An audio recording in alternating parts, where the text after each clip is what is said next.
This episode contains discussions of domestic violence, sibling rivalry, and child abuse. These topics may be distressing for some listeners, and therefore, discretion is advised. Please take care of your well-being. Feel free to pause, skip, or return when you're ready. I got called names. I was called a murderer for pushing back somebody who had his hands locked around my throat. You are now listening to the personal story segment of What Is Your Story podcast. What Is Your Story is a cultural project by Noisy Podcast that is dedicated to telling African stories. Our goal is to create a space where anyone can come and share the truth. Do you have a story to share? My name is Chidera, and this is my story. A core memory for me growing up was having people, neighbors, relatives, refer to my sibling and I as cat and dog because we would almost always fight. And to the adults, it was to the adults, the things we fought over were inconsequential, but they were not to me. It was always things like my sibling S wanting to do chores that were not his turn. Let me give you an example. My father had a habit of splitting chores between the two of us. So this person would fetch water today, the other person would wash plates. When it was my turn to fetch water, because fetch water you do it just 2 times a day, but washing plates you do it 3 times a day. So my sibling had a habit of rushing to fetch water when he was supposed to be in the kitchen, doing kitchen stuff. So that was one of many instances. And then I grew up being labeled very lazy because I didn't like chores. I would do them, but you would never see me volunteering or you never see me get out of my way to take them up.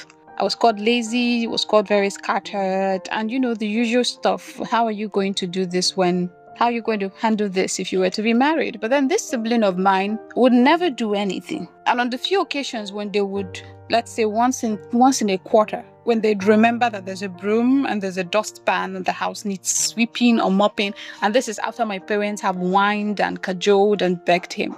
The one time he ever cleans up, my mother had a habit of telling everybody. I remember, he cleaned up for the first time that year in December. She went back for Christmas and she kept telling everybody, he's not lazy, he just likes doing things at his own pace, in his own time. And then the fact that I've been a straight A student through most of my life. I topped the class from primary till university. In primary school, I came second. One time I dropped from second to third. In primary school, for most of primary school, I came second. But one time I dropped from second to third, and that was in primary 4, first term. My father gave me hell. He gave me hell because to him I was a disappointment. Why would I drop from second to third? But then being there and seeing a sibling who was at best the average student in class, and then when this progressed on to secondary school where he was like one of the last 10 in a class of over 100 and I was topping the class, I was treated differently. Okay, I topped the class, but I got 1 C in French. My father focused on the C that I got. But then I have a sibling who had to repeat classes and he didn't get the head that I did. So this kind of colored my perception of where my place was.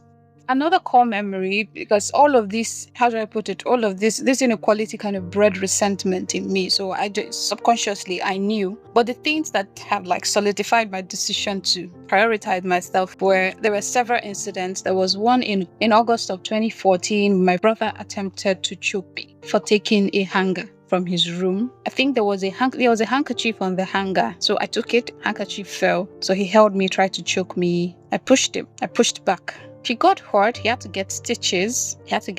For that. Oh, the whole family descended on me. I got called names. I was called a murderer for pushing back somebody who had his hands locked around my throat. So that was August 2014.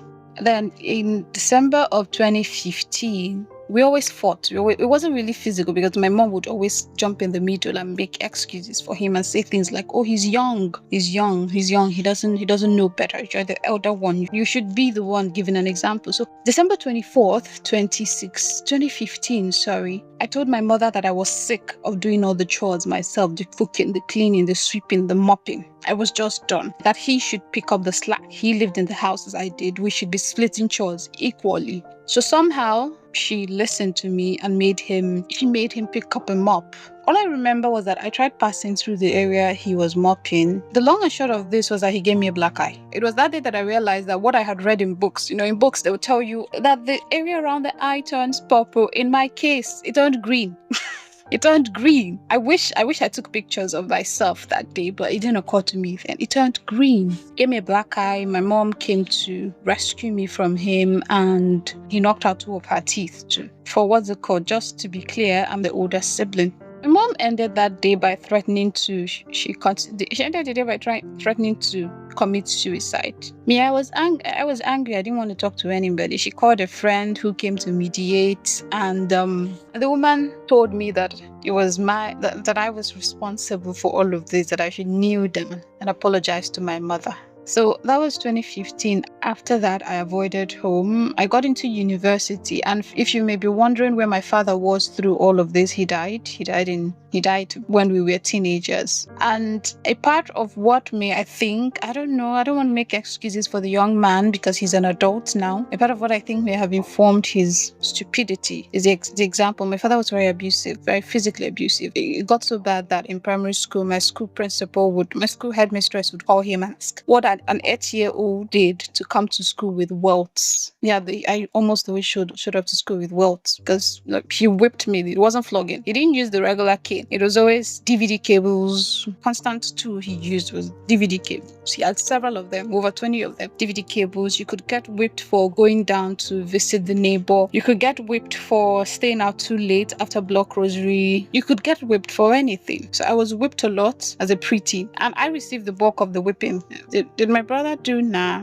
my brother didn't. I mean, he's a man, so my father cut him some slack. And then once my father physically assaulted my mother, yeah, that happened in my presence. So I can't say he had the best of examples. Still, I think that is no excuse. So all of this kept on. I mean, I just knew I wasn't happy with my family. So in 2020, during the lockdown, everybody went home. I refused to go home. I spent lockdown without my family because I thought to myself, even if I am going to die, I want to die being alone, doing it on my own terms. I don't want to be surrounded by people who will make me angry and make me unhappy. Hi there. Just a reminder, Noisy Podcast is on a mission to publish and promote authentic African stories. If you've got a story to tell, we'd love for you to join us. Simply click the link in the description to sign up. You can also share your stories anonymously and submit through our Google form, where it will be brought to life through narration. Plus, we do group stories, a collective story concept that will feature a small group of people with a similar story. And don't forget to stay with us on social media. On Instagram, we are at whatisyourstory_podcast. And on Twitter, we're at WIYS_podcast. Follow us to stay up to date with all of our activities and upcoming episodes. So I stayed on wherever I was, had to deal with hunger, but I was fine. I mean, it's lockdown. We all survived it eventually. So all of my life from after I left home for university has been avoiding home, just avoided any plans. And then the fact that we went to the same university, he was very entitled to my labor in the kitchen. I would ask him to come take food because we lived in the same hostel. I would ask him to come take food. He'd come along with his pot and toss it to the side and then expect me to bend down and pick it from where I'm like, Ross, hand me the pot now. And he'd be like, he'd be on his phone and he'd be like, hey, it's over there. So after a few instances, I just knew this wasn't what I wanted. But then I kept making excuses. I kept listening to my mother who kept saying, he doesn't know better. Until sometime last year, and case in point, he's in his 20s, he's in his mid-20s at the moment. So no more excuses. This is a grown adult we're talking about. He physically assaulted me for telling him that fruit salad was breakfast. Yeah, I told him fruit salad was breakfast. I told him if you want to eat something heavy, you have to wait till the afternoon. At the time, he was unemployed, fresh out of school, so he was more or less eating us out of home, and my mom and I were the ones paying the bills. And it wasn't pretty. I mean, it's okay if this is somebody who you have a bigger appetite, that's fine, but make yourself useful somehow. He never did. Chores, no. It got so bad, I had to hire a cleaner because I work 2 jobs. I'm busy most of the time. So on the 26th of November 2024, my brother physically assaulted me for telling him that fruit salad was breakfast. Because I said, you're not a laborer, you're not doing any physical labor. Why would you want to eat something heavy in the morning? And fruit salad is fine. In the afternoon, you can have curry or something else. Then he blocked the door, put his hands on me, started warning me he would deal with me, this. He hit me. So I left the house with a bloody finger, packed my belongings, and disappeared. And something that I'll never forget was that in the following following days, I went to a hotel, paid for a hotel. In the following days, my mother kept sending me WhatsApp messages saying things like stubborn women never make it in life, that they never succeed in life. A lot of bullshit. And then there's this cousin. I mean, he's very much older. He's like a third cousin, so that explains the age difference. Who's a priest. He when I met up with him a few weeks later, when I eventually agreed to go see him, he did the same thing they've been doing for this young man since he was 4 years old. That he's a child. He doesn't know better. You have to understand that he's that people the men in the family have a hot temper. It went on and on and on and on, and it was doing this, and then another of my uncles came with his usual nonsense about how it's my duty to do chores in the house because I have a vagina. Yes, I like to be that specific because I have a vagina. It was then I knew these people don't give a flying fuck about me, and they're not pretending to. So ever since then, because I'm still looking for an apartment, because I can't move into just anywhere. I had to, because I work from home, I had to install an inverter system for the house. So that's a lot of money down the drain, over $1 million down the drain. I can't move to a regular flat. I have to find maybe a 1-bedroom or a self-con with a roof where I can set up the inverter system and work without worrying about electricity cuts. So that has hampered my moving out, because I haven't seen apartments that fit this bill, or that are too expensive for me to afford on my income. So it's within the time when I returned to the house, I didn't talk to anybody. I just knew you people don't care about me. I'm only as useful to you as the money that I gave.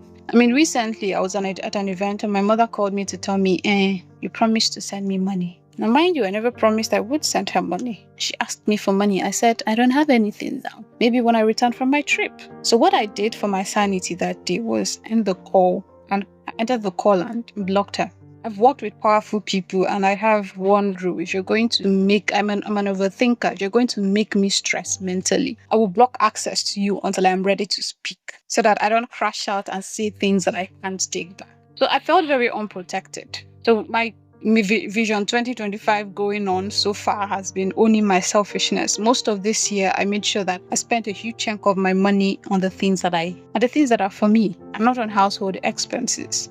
Like now, when there's time to pay for utilities, back in the day, I would pay for everything. Now I don't. I split it in 3. And then when my mom complains, I tell her, there are 3 adults living in this house using these things. The 3 of us should contribute toward paying for utilities.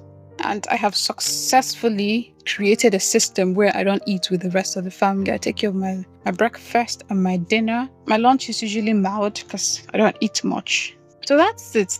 I've just prioritized spending my money on myself unapologetically. Because at the end of the day, nobody gives a flying fuck about you. I mean, the household, what's it called? The fixing my mother wants me to do around the compound. I have refused to do it because I know very well that when push comes to shove, it's going to remind me that I am a woman, that my brother is the only one to claim to whatever my father left when he died. So why should I be renovating his property? He should be the one to do it, and all of that. I mean, their complaint is that I don't talk to anybody. I don't talk to you because I don't have anything to say to you. I can't forgive you for what you've done, especially when you've shown a pattern of complete disregard for me, a total lack of respect for me as a human, for me as a child, for me as a sister. So that's about it. Just splitting my income between me, myself, and I. And then if there's anything left, I cover what I can and forget about them. And every opportunity I get to leave the house, I capitalize it. So that's how it has been so far. I hope to move out finally sometime next year. Or did I share that my sibling has once said that my enrolling in a master's, he didn't see the need. He didn't see the need for it. Why would I go for a graduate degree? So every time I get asked for money, I just tell them, see, I have a graduate degree to pay for. I have my own life, so I don't have nothing. I don't have anything to spare. And I think it's just something I want. I mean, people, we've heard of it said on the internet several times that I want more women to listen to this as first daughters. In your relationship with your family, especially if you have dynamics very similar to mine, behave as if you are an orphan. It will help lessen the regrets that you will have if in the long run you realize that these people you're no more than an ATM that they get to withdraw from without putting anything in the bank. So that's about it for me. This is my story, and thank you all for listening. Thank you for listening to this episode of What is Your Story podcast. Every week, we share a new story from ordinary people across Africa. We release new episodes by 8 a.m. every Monday, and our podcast is available everywhere you get your podcasts. If you enjoy this episode, please leave a comment, like, or share the episode. Don't forget to follow us to stay up to date. Follow our social media. We are at whatisyourstory_podcast on Instagram and WIYS_podcast on Twitter. See you same time next week.